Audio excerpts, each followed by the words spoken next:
It is October 27th, 2022. We're here at the Pyle Center. I'm Michelle Hirsch with Andres Barraza.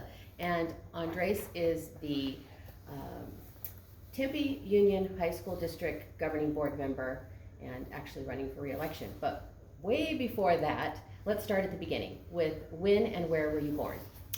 Desert Samaritan Hospital, Mesa, Arizona. I was born there, and on Valentine's Day, 1984.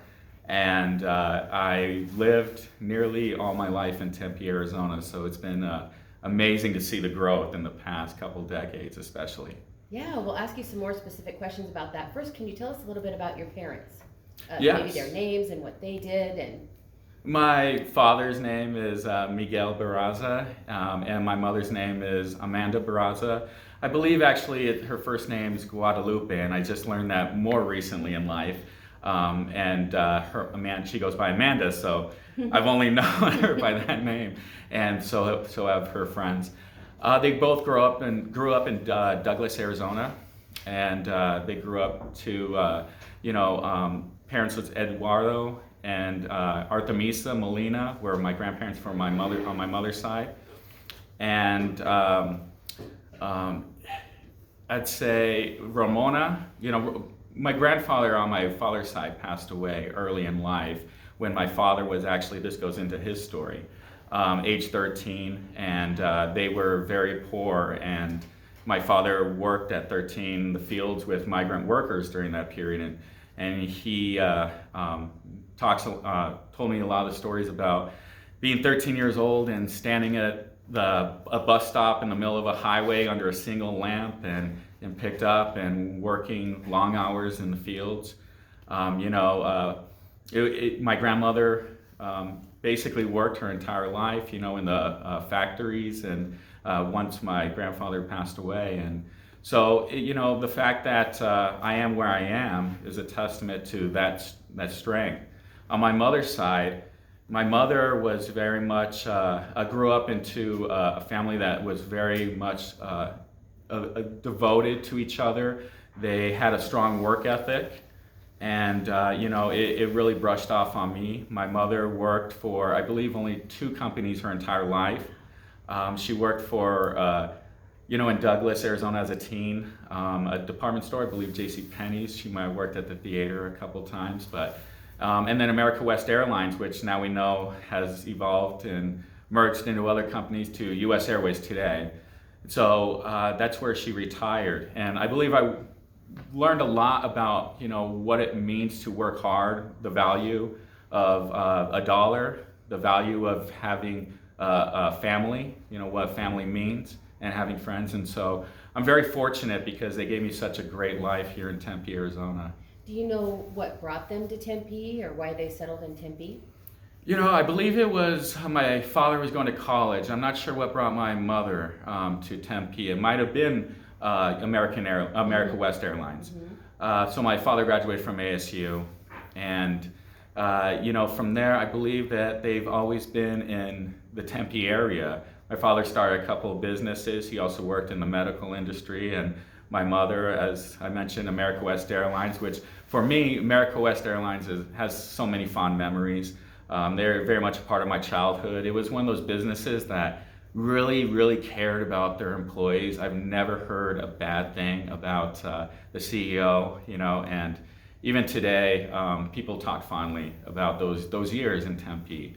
And so, yeah. Did you get to fly places when you were young? Was that part of your all experience? the time, all the time. We were able to utilize my mother's benefits for standby flights, but we didn't have a lot of money. So, the one thing about my mom that I always admired was she worked hard, but she always knew how to stretch a dollar. She always knew how to save, and she always knew how to make sure that we got experiences in life. So she made sure that, no matter what, we can travel, we'll do it on a dime, and expose us to so many great places, cultures, going to Washington, D.C., going to even Las Vegas, but California, Texas, and just traveling a lot has been a part of our life. And, I'm very thankful for that because it has, in my opinion, made me a very well-rounded person, seeing how people live in other areas.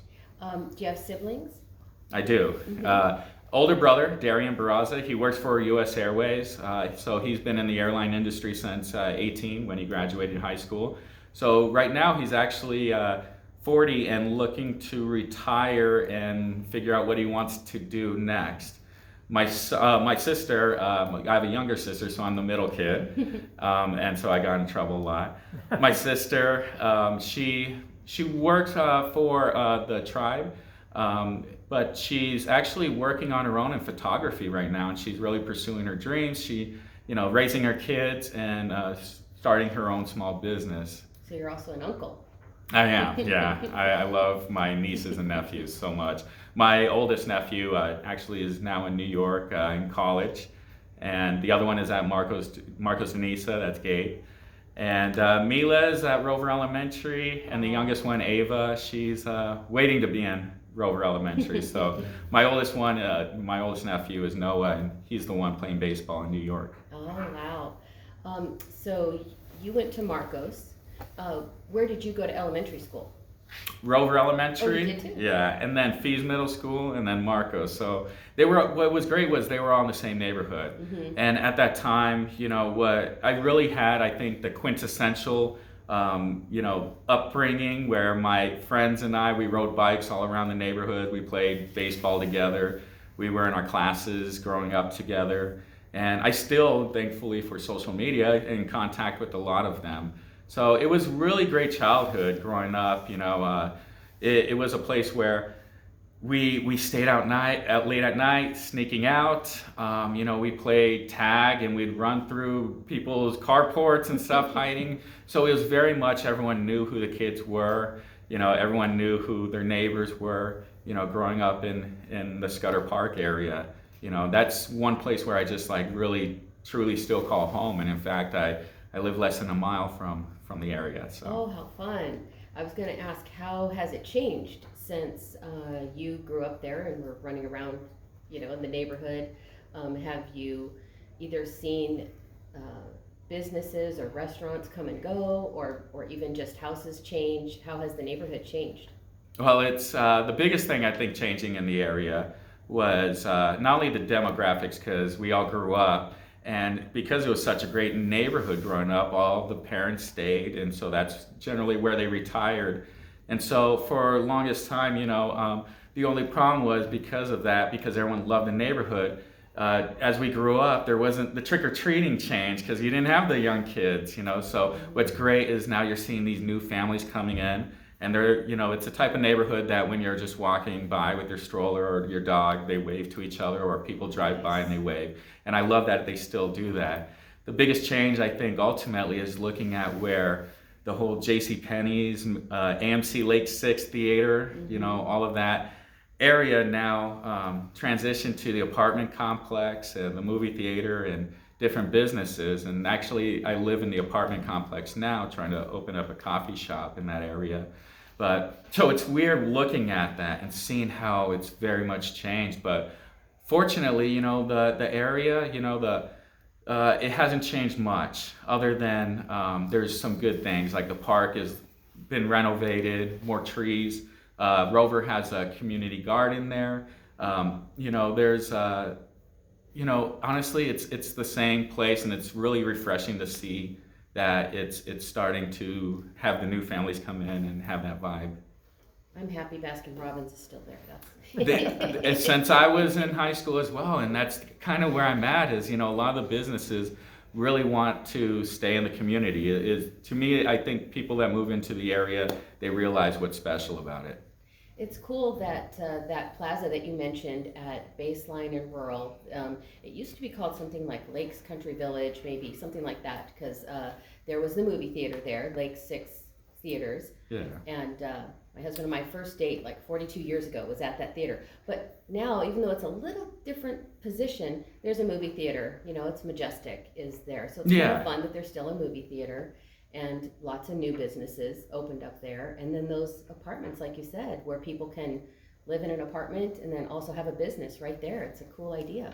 Oh yeah, absolutely. And what I miss personally is, you know, the Lake 6 movie theaters was right there, and then right next to it was the Water and Ice. Yeah. So us kids, we'd go and load our pockets up with candy and then go into the movie theater. But we'd ride our bikes, you know, my friend Heath and I were always there. My brother and my sister would ride our bikes on the summers and go watch a movie. And I remember for the longest time, it was below $3, but then when it got to $3.50, we were like, oh, it's so expensive. You know? And but we still went, and you know, the Chinese food place, Hollywood Video, you know, all those little stores to me are like, you know, like fond memories of my childhood, because I rode my bike with my friends all over, you know, the Scudder Park to the lakes to the AMC Lakes Plaza. That is the same plaza where JCPenney Outlet used to be. You could get some good deals there. Got a lot of my school clothes there. That's where I'm always trying to think where I live in terms of the apartment complex and where I may have been situated. Yeah. And I believe I'm in the JCPenney's area. So, yeah. And are you old enough to remember Starship Fantasy? It was in that, it was an arcade that was in that same plaza. But I remember an arcade. I didn't know the name of it. Oh, okay. Yeah. Was that the name? Starship Fantasy. I was little, so for me it was like the big kids. Yeah. So, as a young person, you go to elementary school and then high school at Marcos. Were you involved in extracurricular? You mentioned a little bit about baseball, but were you involved in sports or other extracurricular activities in high school? So yes, in high school actually, the big thing for me was JROTC. So I believe I did it for my entire 4 years, and that was a wonderful experience because for me, I wanted to join the Marine Corps since I was 8 years old. I figured out that that's what I wanted to do, and for me, going into JROTC was kind of a natural progression of like learning more about. Learning more about military structure, but what I really learned at JROTC was more about teamwork and caring for each other and leadership and responsibility, you know, self-discipline to be able to do your homework and remember that you have things to get done and that people count on you to do those things. And so I really do value that experience with JROTC because I made a lot of friends, and I really felt like there's a lot of things that in my mindset today that have stuck because of that experience. Did you work in high school? Did you have any jobs? I did. I worked at Godfather's Pizza when I was a part of marketing in the DECA team. And yeah, Godfather's Pizza, that was McClintock and Guadalupe Road, which is now the Filiberto's. Yeah. And so anytime I go in the Filiberto's, I look around and I still see the same layout and you know, like all the different little aspects that I'm like, man, I miss those times. It was a lot of fun. You know, that was actually during the period where the Diamondbacks won the World Series. I was working that night, and yeah, it was a wonderful experience. And so, yeah, working at Godfather's Pizza again is part of my fond memories. I remember I brought back so much pizza after work that we just stopped eating it. I mean, it was just, you can't crave that much pizza. Yeah, sounds good right now. Did you have any favorite teachers in high school or favorite classes? Well, in elementary, Miss Baker, she was probably my first crush as a little kid. I had a crush on my teacher. What grade about? I believe that was first or second. Actually, I think it was first. And then she came back after summer, and I was in her class, and she came back as Miss Stratton. And I was a little upset about that. And I guess, you know, it's funny because my parents tell me more about that. They're like, oh, you had a huge crush on your teacher? Because apparently, like, they obviously saw it. You know, I'd get upset when she wouldn't hug me when, you know, the end of the day, you know, stuff. So I still talk to her, you know, great. Thankfully with social media. Yeah. And so after like decades, you know, I plan on I reached out to her and said, let's have coffee. I'd love to talk to you about what's going on. She's still in the area. And, you know, in high school, I would say, you know, probably my JROTC, you know, instructors, Lieutenant Colonel Stoltz was very, very much one of those figures that really gave me a lot of focus, a lot of real talk, you know, and that's what I really, really appreciated, you know, from him. I think a lot of students really want to have that structure. And I see that in other teachers that provide it, and when I was coaching Little League, there's certain coaches that they were tough, but they knew that the players knew that they were respected, and so there's certain aspects of, people that can just really drive between the two, and get those two where you can be tough, but you can also be liked, and, respect, and the respect goes both ways. So Lieutenant Colonel Stoltz was definitely for me. Do you want to share a little bit about becoming a parent first, or what, maybe your direction after high school, whichever one? I think you became a parent in high school? In high school, yeah. So why don't you share about that? So that was a really tough experience. I was 15 when Amy Olson, my son's mom, she was pregnant, and the news was tough. It was one of those things like, I really don't know what to do, and you really felt like your world was falling apart. I think the biggest challenge was, first off, when she said, I want to have it, I said, that's absolutely, what we should do, and whatever your decision is, I respect it. So I'm very proud that was her decision, and the big issue with being a teen parent ultimately was not only a struggle of having the responsibilities. I was a teenager, and so was she, and we're trying to figure out who we are at a time that we're supposed to, take care of another child. I don't even have my own identity yet. I feel so insecure as a teenager and lost, and those are the years you're trying to figure out that. But, your siblings, or not siblings, I'm sorry, your peers in school can be cruel, and the rumor mill, wasn't exactly polite back then. There was a lot of challenges. Back then we didn't have the TAP program, the Teenage Parenting Program that we do at Tempe Union now. And I was a part of the first parents, program there, wow. Yeah. And I really appreciate that because they did bring a lot of perspective, a lot of resources, and more importantly, a lot of communication between my teachers. So, your teachers don't really know what's going on in your life. So if you miss class because you have to go to a doctor's appointment, they don't know that. And so TAP really worked with, our teachers and us, and provided us with resources. So that way, if we had to miss school, they knew why, and we can work around that framework so we can graduate on time. And that's still a program that goes on in Tempe Union today, right? It's an amazing program now. I know it does because I support it, but I just... Oh, yeah, I was like, it's incredible.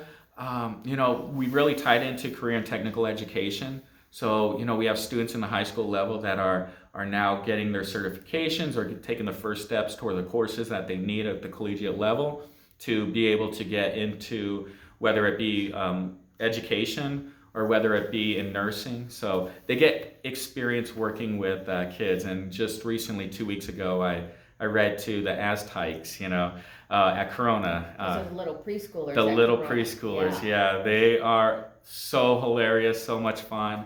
And I really feel like everyone's got to go read to them because it's so good for your energy, for your soul. It just brings back so many, good attributes. So, the Teenage Parenting Program there is very strong. And what I really appreciate is all the resources that have been built since our first year. That hasn't been lost. It hasn't been removed for any reason or neglected. And in fact, I think it's one of our more stellar programs in terms of being able to keep all students in our classrooms. Excellent.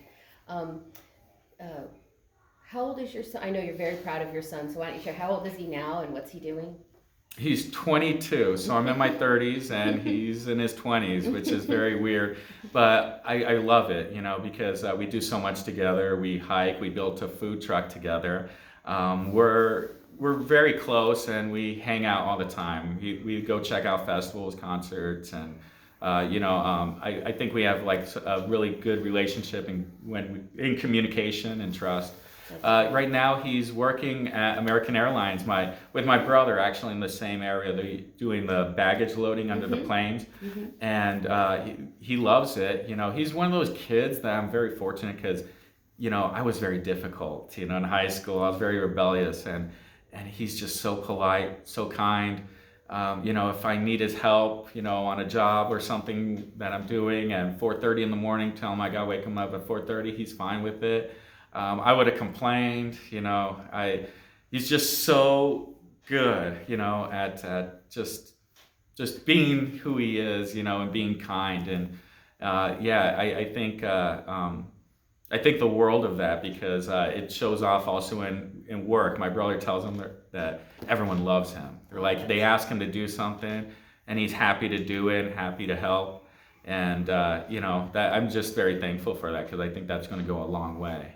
I know you're a proud dad, so it's fun for you to share about your son, because you had him so young, and it is challenging to raise a child. Oh yeah, I'm really trying to get him involved in the TV and media aspect. He really loves that, so I'm trying to ignite that back into it. So he's starting to do that as a hobby, when he's not working. So we'll see, but I really want to push him to, explore that, because he was so passionate growing up about movies and, editing and doing film and like what goes into it, television production. So I'm working on that. Yeah, that's a great industry, and now there's going to be a little bit more here in Arizona. Oh yeah, some of that's exciting changes, too. Yeah.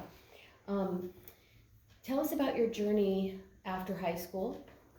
Okay, so for me, it was very, very tough, actually. For me, so I wanted to join the Marine Corps when I was 8 years old, and I was not able to. I can't hear my right ear. The nerves never connected growing up. So the funny thing is my parents didn't know that for the longest time.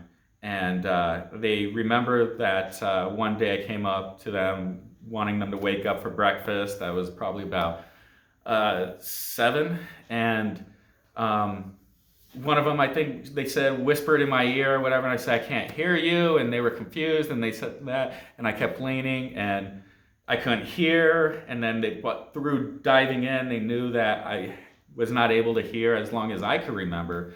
And they're wondering how that was, because at Rover, they would do the hearing tests. And then they took the test. We went to an auditory clinic, which is now the Tempe Elementary School District. Mm-hmm. I believe maybe it's not there anymore, but yeah, it was like on the 3rd floor. And I would pass it, and they didn't know how. And that was because I read lips. So when they would say, repeat the word back to me, I would repeat the word back to them. And when they would do it, whether one ear or the other, I would just repeat it back to them. And then when I couldn't hear it in this ear, and they would do the audio one where you press the button, mm-hmm. You could see the arm move a little bit. So mm-hmm. I would raise my hand when I saw the arm move. I wasn't trying to fake it. I don't know why I was doing it. They asked me to acknowledge when it happens. And I guess that's just how maybe I was worried that I wasn't going to pass or something. But so the lady, I guess, walked away at one time, because this happened over the course of quite a few of those testings. She said, I think I know what's going on. She told my parents while I was still in the booth, I think he's reading lips. And so she went back and did the test again, and she held the paper over her face, and I couldn't answer it. And she would say the words, and I couldn't answer. I'd just sit there. And so she's like, yep, that's what he's doing. He can't hear in his right ear. Mm-hmm. And then eventually they did a whole MRI, But you asked me, I'm sorry, that was a whole explanation, but the reason why is it's profound, because I couldn't join the Marine Corps, and that had a detrimental effect to my emotion. I went to a huge depression. High school wasn't always a great experience for me. I was juggling between standing up I didn't like bullies, so for me it was about interjecting and putting myself in between those moments. And that had a whole effect on me from growing up. I just had a really bad experience with bullies. My brother was overweight, and at elementary school, I remember kids picking on him, and they wanted me to join in. And being this young kid, I started to try to, and that had doing that to my brother at that age. I never said sorry to him about that. It still bothers me decades later, almost 40 years later, I'm still affected by that. And that had a profound effect. And so in high school, I always interjected in between people that are picking on people, and zero tolerance policy, so I was always suspended. So that was a tough experience, and I think that's why I leaned on JROTC. when I graduated, I wanted to join the Marines, and I wanted to fight for people and defend people, and that was, from that experience, I think, was what really instilled that. And when they said, you can't hear in your right ear, you're disqualified from all military service. I said, can I at least join and be one of those people that honors people when we put them, in the ground? Can I be one of those people? You don't have to defend, have your hearing for that. They said, unfortunately, all military service. So it was crushing to me, and I spent a lot of time just using drugs for the next couple of years, and just losing myself into depression. And I didn't have any outlets, and it just got worse and worse. And then you get police interactions, and the more police interactions, you get probation, and you eventually violate because they're not addressing your addiction and your depression. And then it just keeps violating, and more interactions, and then eventually the courts say, we can't deal with you anymore, you're done, we're going to send you to the Department of Corrections. So I, after high school, at age 22, was sentenced to the Department of Corrections for 4 years and a quarter. And that was very detrimental and profound to me. So after high school, it was a school to prison experience for me. And so prison is actually where fortunately, I was able to get away so I can sober up, which is what I wanted. But addiction is just like one of those things that is, even if I wanted to, I couldn't get clean. It was just too tough. And so for me, prison was an experience where I learned about the lack of education of people, and some people were destined to go to prison. They're just their upbringing, from being a young kid to stopping going to school by 4th grade and trying to pay or trying to get food for their siblings. I'm like, so being 9 years old, trying to hustle so you can get your little sister some shoes and stuff. Hearing those stories really had a profound effect on me, and that's when I realized, education can be the solution. And so I help people in prison get their GEDs. My parents took out loans so I can take college courses, correspondence, and they had a wildland fire program in there. And so I signed up for it. And I had no idea that they would send anyone out to go fight wildfires. And I was transferred from Safford, Arizona to Tucson, and then Tucson is where I joined the wildland fire crew. There's a lot about that prison experience, that is just very profound for me, and what it was like being a young kid. Just they have a name for going to jail. When you go to jail at a young age, they call it gladiator school. So that was always tough. And so really trying to overcome that experience, and then just trying to be, trying to figure out what can I do next, was my plan. So for me, wanting to be a Marine, adapt and overcome was always my mindset. How do I adapt to this? How do I overcome it? How do I get out of this prison situation? How do I get back on track? So the Wildland Fire Program eventually gave me my first job out of prison with the U.S. Forest Service, where I fought wildfires in the summers, and I went to school full-time at ASU in the fall and spring, and just did that for a while. So I was with Cave Creek Fire, but I also was transferred because I love training and I get certifications. I was with Wickenburg Helitack crew. I went with the Mesa Hot Shots. I was all over the place, and it's one of my proudest moments, and I'm very thankful for that program because it gave me that opportunity to have that next step. And also, when you're a firefighter, people forget that you were in prison, and even if they remember, they tend to give you more leniency, and so it's still, a challenge trying to overcome that experience, especially because Arizona doesn't eliminate your record. They just set it aside. And so I have my rights back, but it'll always be something that I have on my record. Yeah. Then that was after high school, my after high school experience. Well, going through the firefighting program, and I'm not sure how much time elapsed before you were somehow inspired to run for governing board of Tempe Union High School District. What inspired you to do that, or made you think, hey, I want to get involved in elected office or serving my community? I remember the first time I mentioned it. It was actually in prison, and it was in Safford when I was sent to Safford shortly after jail. And you're in jail while you go to court, and then once you're sentenced and you're given more than a year, they send you to the Department of Corrections. And so at Safford is when I started understanding the experiences of education, or the lack of, and what that means.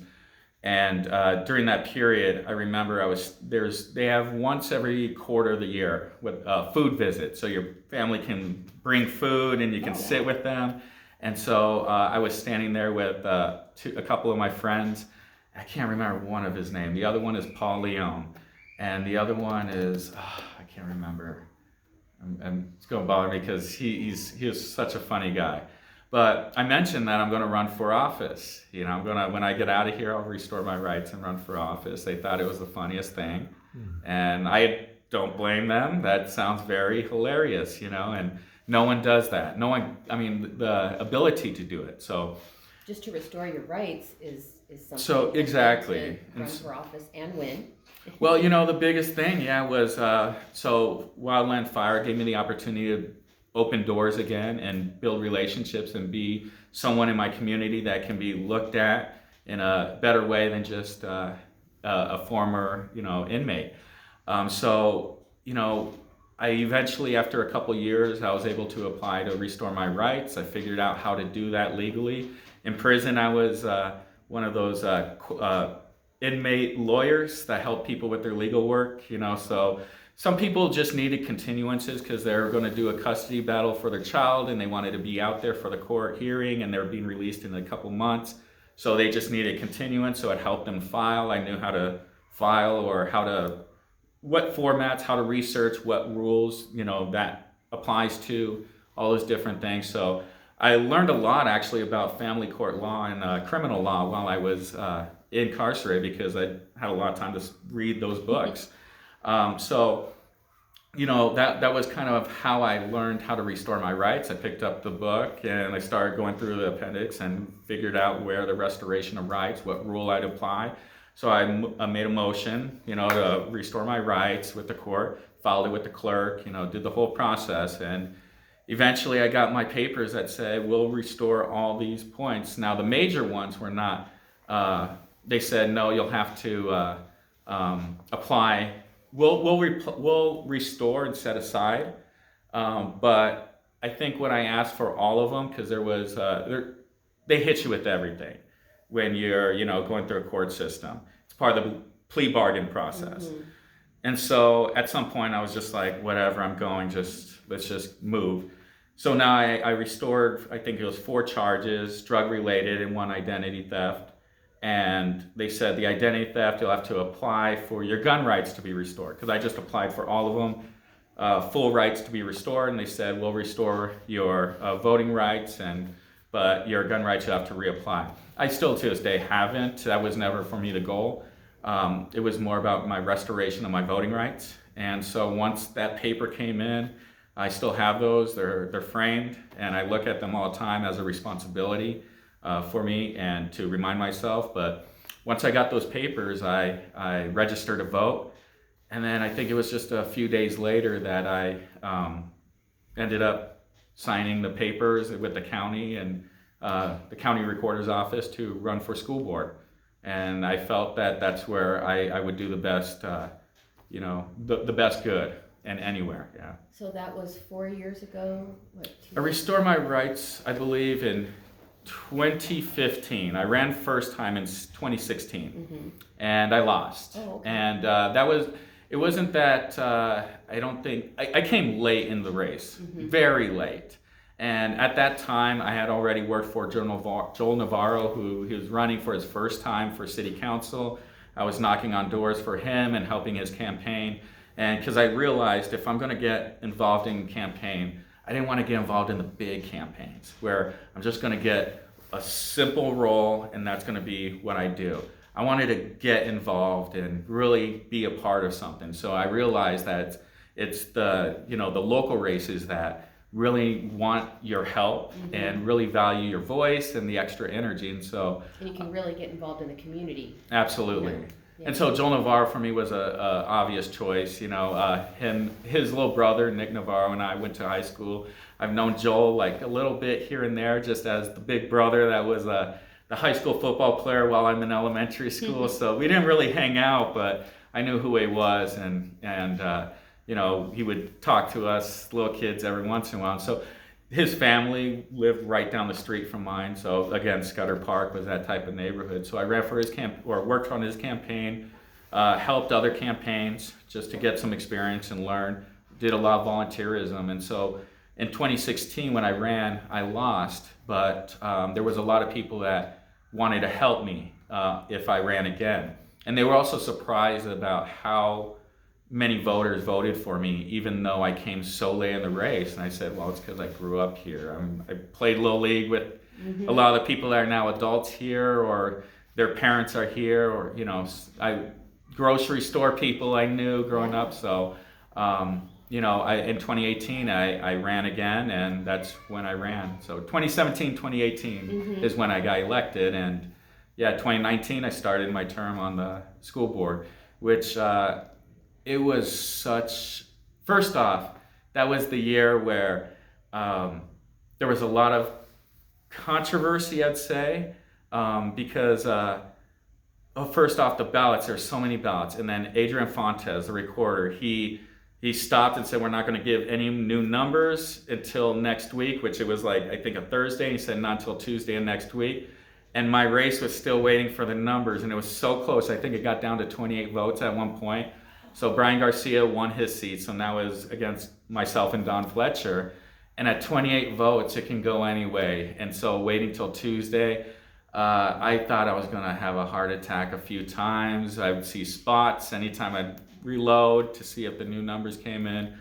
And then when they did, you know, it wasn't like I saw it election night. It was like at my home, and I saw the refreshment, and I saw it that I had 2,000, and I got more confident, and eventually they called in. I did win, and it was one of those moments where I was by myself at home, read it, and I just started crying. You know, I was just like, my community, I wasn't hiding the experience of who I was in the prison experience. I felt that you can't hide it and have people find out later. For one, you have to be honest. That's integrity. If you're going to run for office, you need to have integrity. And for two, I'm proud of it, and I want to destigmatize, you know, the experience. And so while I was running that time, I'd have, you know, Republicans, Democrats, and just all sorts of community members come up to me after like a forum when I'd speak about it, and they'd say, thank you for speaking about that. I have a cousin, my sister, my brother is struggling with addiction. He's in jail, or someone, everyone knows something. It's not political parties that one deals with it and the other doesn't. It's across. Addiction is something that is, it reaches every household. And so I felt that it was beneficial to talk about it because of that. And they all said that they really wanted to see me on the board. And so I had a lot of support from both sides of, you know, the political spectrum, you know, supporting me, because they said, first off, no one ever comes up and into a forum and talks about what's wrong with them. They always talk about what's great about them. And they said, you're doing it differently. You're talking about your experience. And I also mentioned, you know, I'm like, when you do that, it's a cleansing. You know, if I'm willing to tell you that, what would I lie about myself? That's my darkest, deepest, you know, thing that I don't want to share, and I'm sharing it. Like, so I just tell people, I'm like, you know, knowing that was very freeing, because if that's my biggest skeleton in my closet and I put it out there, I just now became an open book, and I had no problem. It was very liberating in that respect. Well, and hopefully you can see that it's by you sharing that story that's part of your life, that it's inspiring and hopeful for other people. You know, if you went through that, maybe they can go through that, or find ways to support their family members that have gone through that. So you're an inspiration, and it's admirable. I appreciate so that. For you to be able to share that is a good thing. Can you tell us some of the things maybe that you have experienced serving on the board, serving your community and the school district? Some things maybe you've spearheaded or that you're proud to have been a part of? 4 years is a long time. Oh, So, absolutely. It goes quick though. Yeah. It really does. And yeah. so maybe some things that I know one thing that I think you did was be able to give your son his diploma. That's just a little thing, but some things that you've done, while serving. I just think that's so cool that you were able to. As a teen parent, Yeah. being able to be a board member, handing diplomas, and being able to do that with my son felt very well, full circle. Yeah. At Marcos to Niza too, where it all kind of began, So that was a very profound moment. I love that part of the story. It's wonderful. And, for being a governing board member for me has been an incredible experience. I hope I get to serve another term because there's stuff I'm working on still with the district. Coming in, I learned a lot. Like what I've learned from my first year was same thing I learned in firefight. First year, come in and just keep your head down, working, learn from people, learn all the jobs.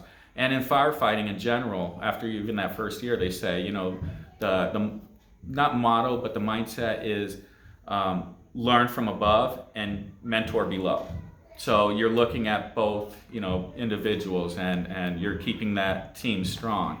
And so what I've learned from that is going in and learning what teachers are doing in their classrooms, what our counselors are doing, what our district staff are doing.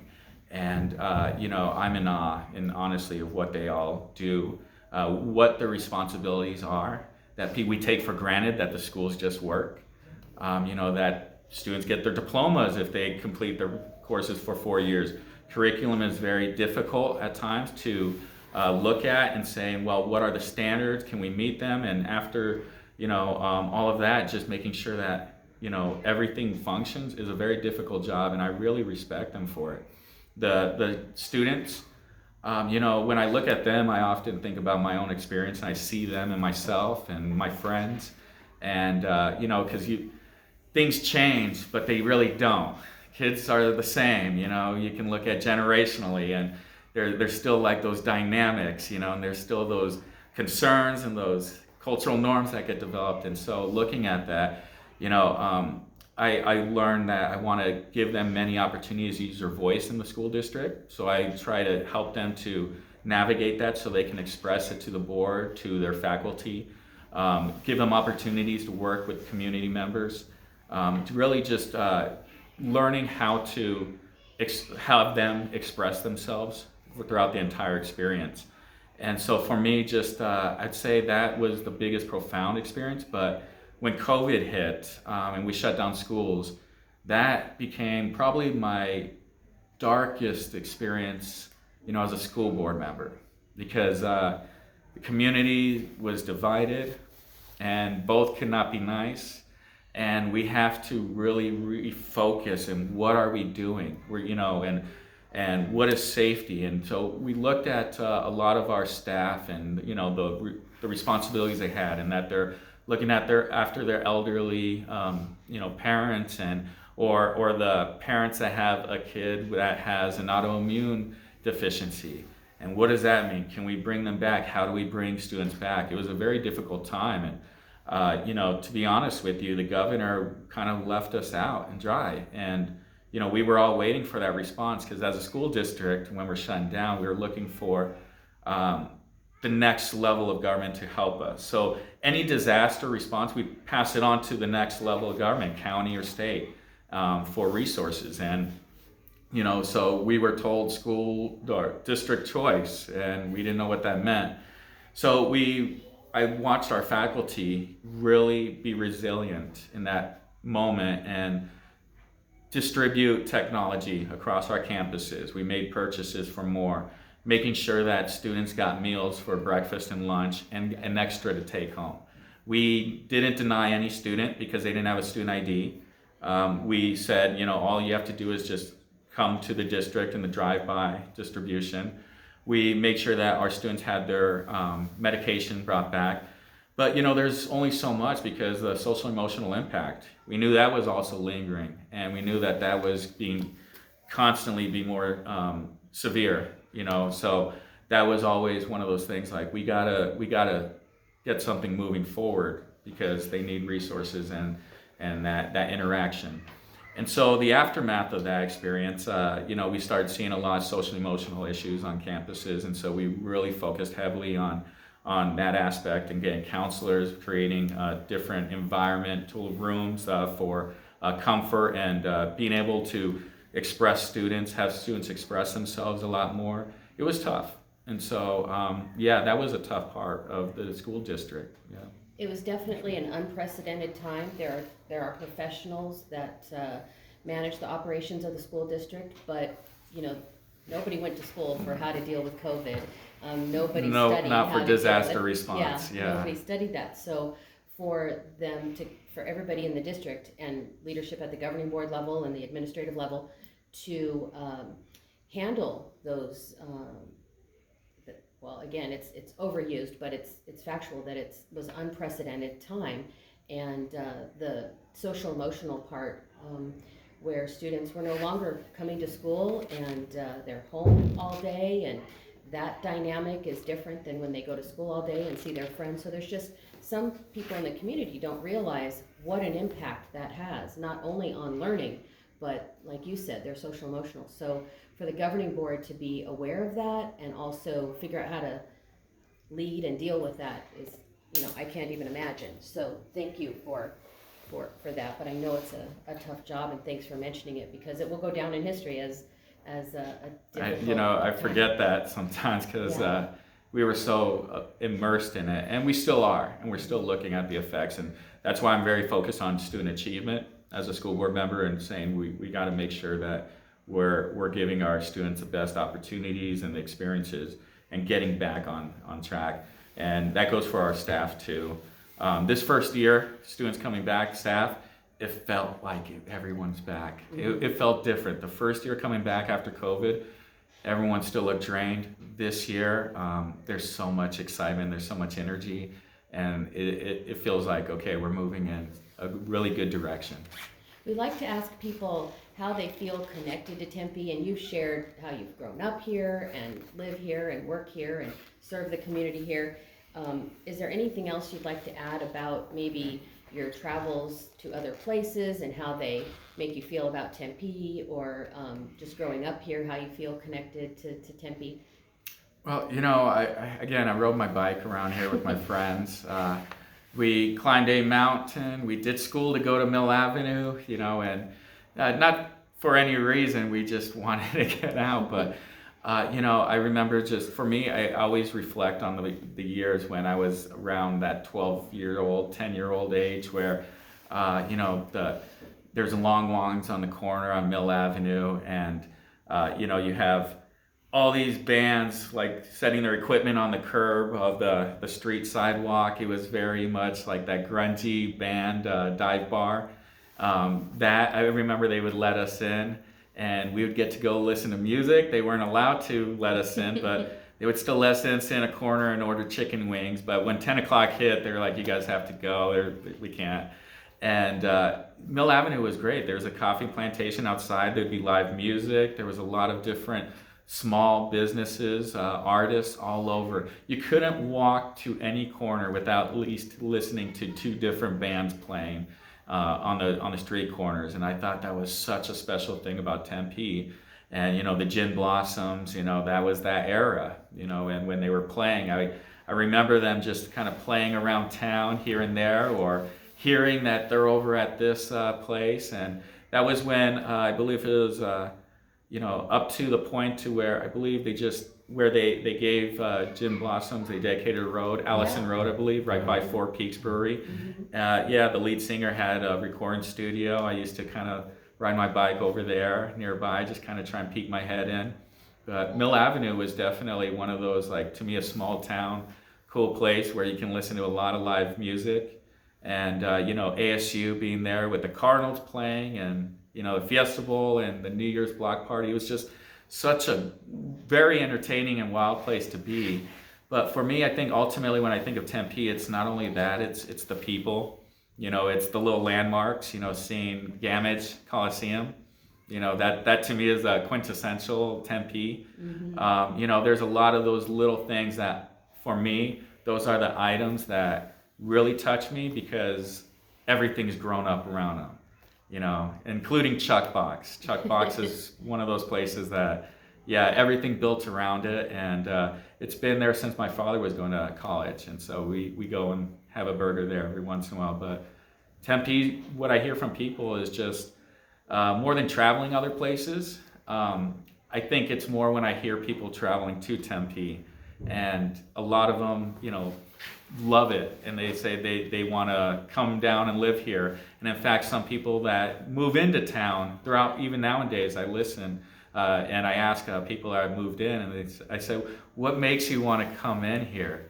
You know, and they're saying the people are so nice, the Tempe just has such a good energy, they're investing in so many great things, you know, it's such a community environment, and it's a small town in a big city, you know, and so that I think is what really is special about Tempe, is just it's still a small town. We do small town things, and we celebrate our students. Actually, the Tempe salutes. The mayor comes in. That's one thing I want to mention. The mayor, the city council members, us board members, we come in when we have students that are that have committed to service at the Tempe Center for the Arts. That's where they've had it for the past couple of years, where we come in, the mayor and dignitaries speak, and they speak to the students and say, thank you for what you're doing.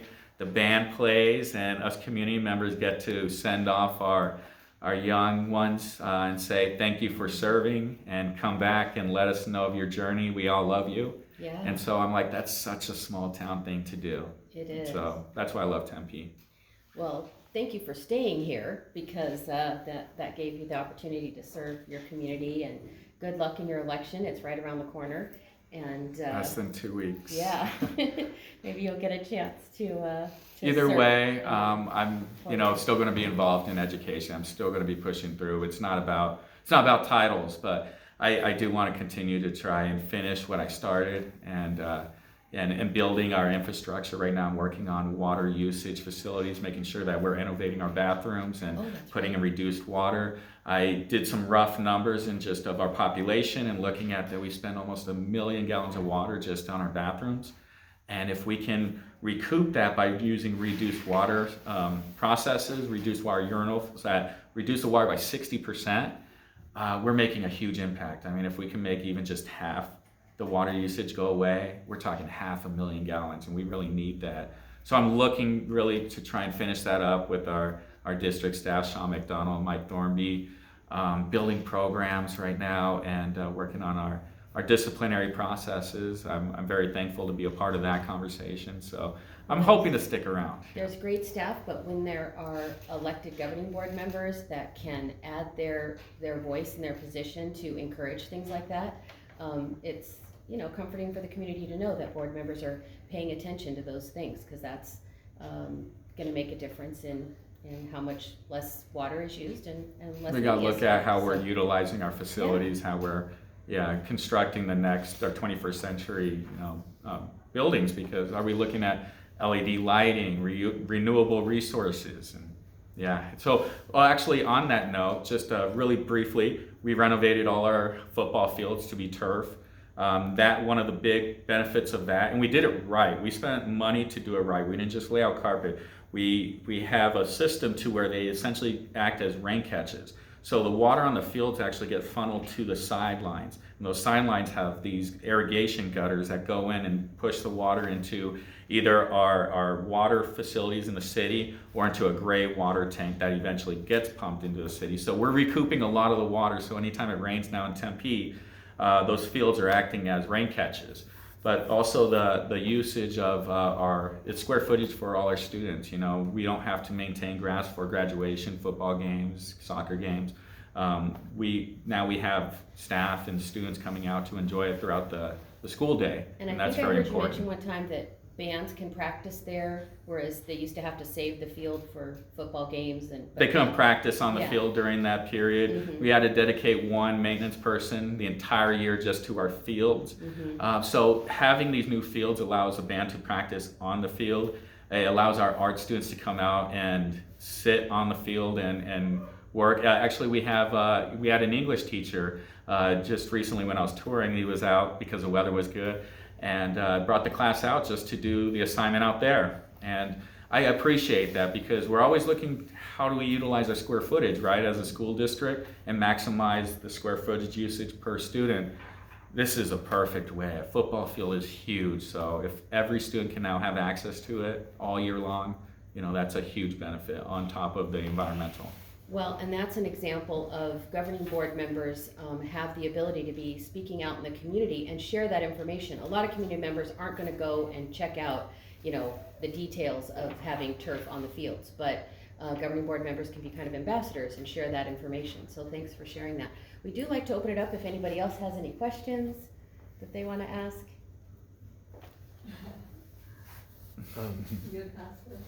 So I'll go first. I'm Dwayne Roan. You exemplify leadership in all sorts of amazing ways. How do you talk to, or how would you talk to young people about how and why to get involved in their communities to make the kind of difference that you've made in your community?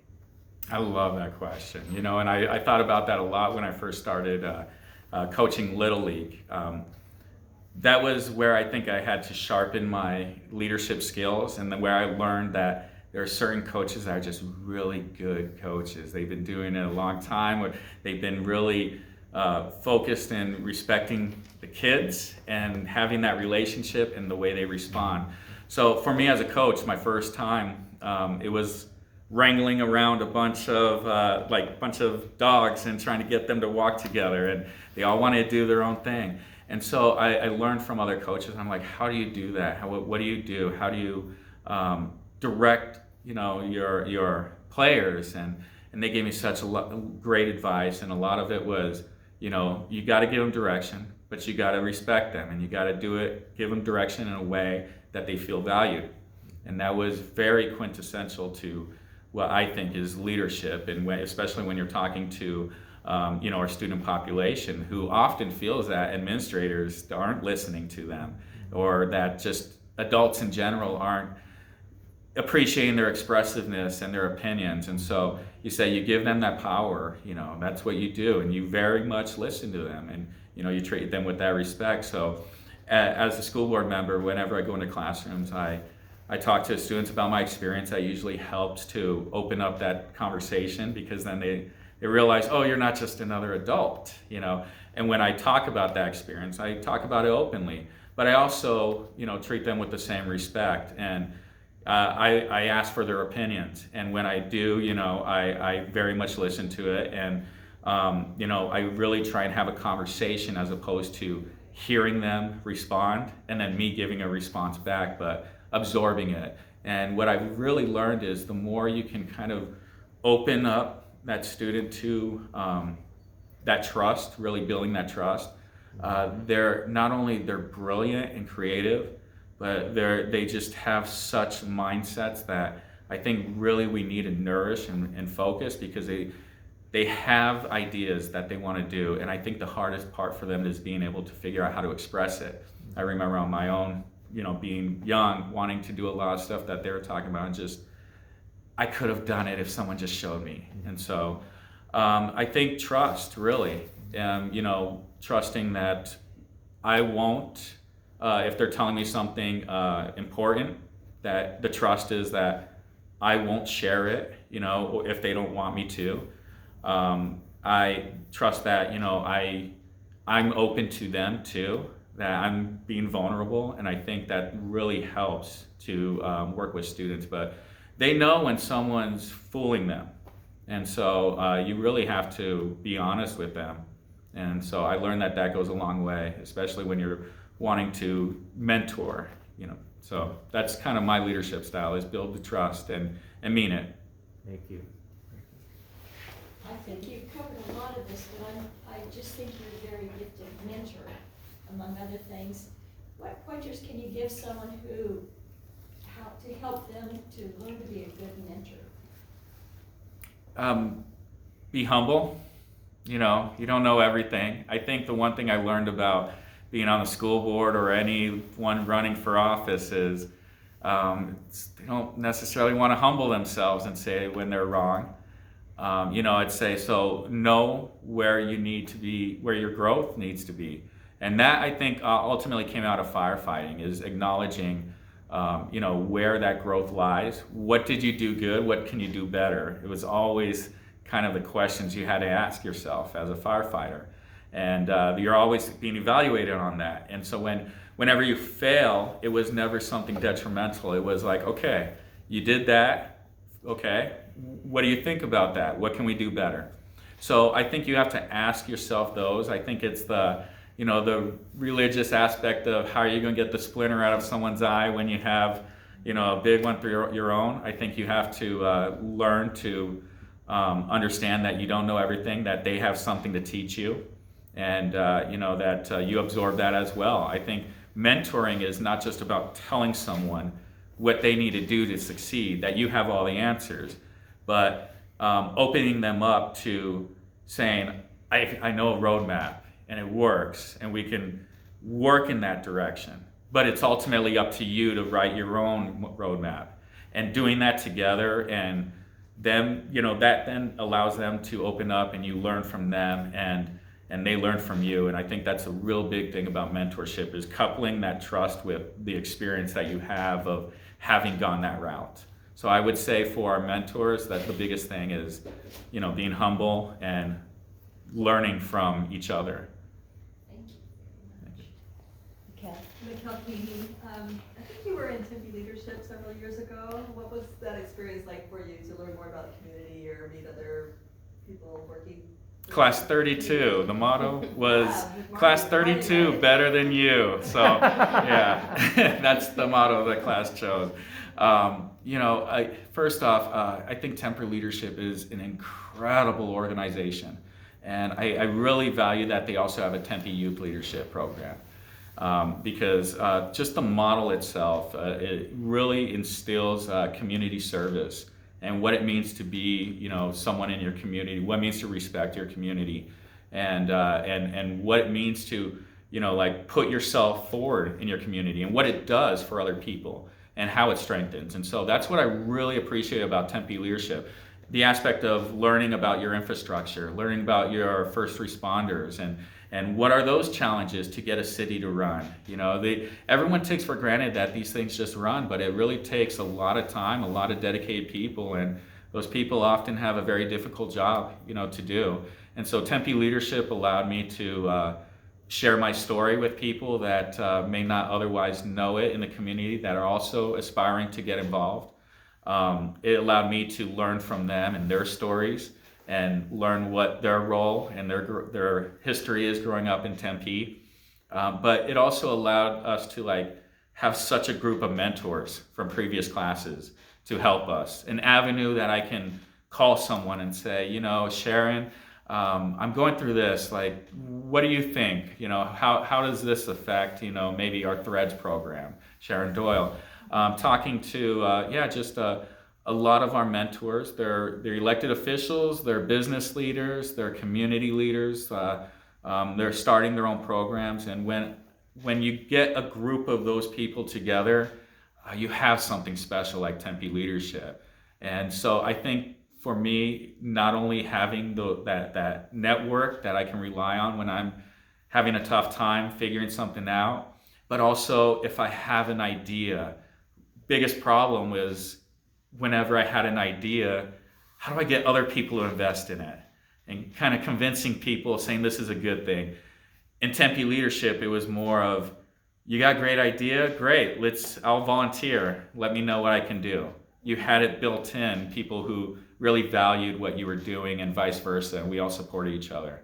And so that's what I think is the biggest value of Tempe Leadership, is learning about the community and what it means to run a community, and having that resource of really good friends. Really, ultimately, I think that's very impactful. Thank you. Thank you, Andres, for your time and for your service to our community, and for all of your involvement in Tempe. We appreciate you being here. Thank you. And I really appreciate what you all are doing. This is a service for all of Tempe. And I'm excited because this is one of those things I look at as like a time capsule of all of these memories. And I wish we could have these all the way back to the early 1900s. how profound and amazing would it be to have these stories. So I'm so excited that they're being collected, and it's not just, you know, a certain individual that maybe elected official, but it's everyone in Tempe. And I think it's so important and so profound that we collect these stories, because we're going to have such a great cultural map, and not just a landscape map of Tempe and over the years, but we're going to hear about what generations are talking about, what they were concerned with. And like you mentioned, Michelle, you know, the COVID period, that's, I forget that I'm like, wow, yeah, 20 years from now, people are going to be talking about that in a big way. Yeah. So thank you all. I really do appreciate that. Thank you, Thank Andres. you.